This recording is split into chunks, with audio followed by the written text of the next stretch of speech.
Hello மக்களே, எல்லோரும் எப்படி இருக்கீங்க? நல்லா இருப்பீங்கன்னு நினைக்கிறேன்.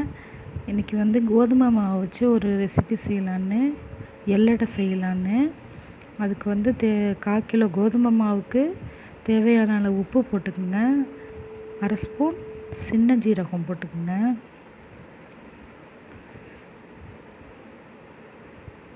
1/2 ஸ்பூன் மிளகாத்தூள் போட்டுக்குங்க. நான் சின்ன குழந்தைங்கள்லாம் சாப்பிட்றதுக்காக 1/2 ஸ்பூன் மட்டும்தான் போட்டிருக்கேன். பெரியவங்களுக்குன்னா இன்னும் கொஞ்சம் கூட போட்டுக்கலாம். அதுக்கப்புறம் ஓமத்தை நல்லா கையால் பொடிச்சு போட்டுக்குங்க. கையால் நல்லா பொடிச்சு ஓமத்தை போட்டுங்க. அதுவும் ஒரு 1/2 ஸ்பூன் தான். அப்புறம் 1 ஸ்பூன் எண்ணெய் ஊற்றிக்குங்க. எண்ணெய் ஊற்றி நல்லா கலந்துருங்க மாவை. மிளகாத்தூள், உப்பு எல்லாமே ஒன்று சேர கலந்துருங்க. கலந்துட்டு அதுக்கப்புறமா தண்ணி ஊற்றி பூரி மாவு பதத்துக்கு பிசைஞ்சிருங்க.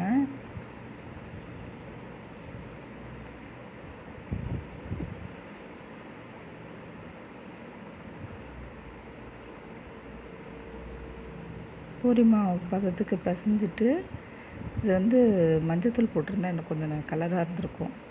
அதனால் கொஞ்சம் கலர் கம்மலாக தான் தெரியுது.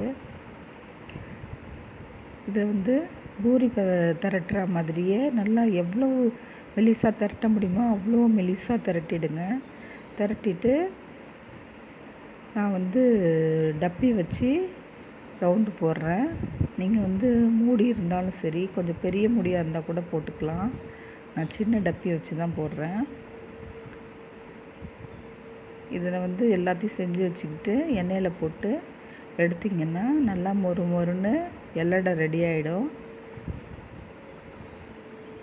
சாப்பிட்றதுக்கு நல்லாயிருக்கும். நீங்கள் இதை சாப்பிட்டு பார்த்து எப்படி இருக்குன்னு கமெண்ட் பண்ணுங்கள். நீங்கள் கமெண்ட் பண்ணால் தான் நான் அடுத்தடுத்து வீடியோ போட எனக்கு பிடிக்கும். நீங்கள் என்ன நினைக்கிறீங்கன்னு தெரிய மாட்டேங்குது. ஒரு லைக் போடுங்க, சப்ஸ்கிரைப் பண்ணுங்கள், ஷேர் பண்ணுங்கள். இது சாப்பிட்டு பார்த்துட்டு எப்படி இருக்குன்னு கண்டிப்பாக கமெண்ட் போடுங்க.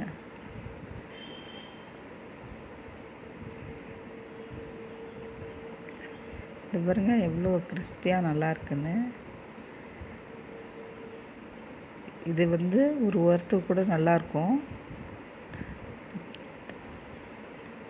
தேங்க்யூ மக்களே.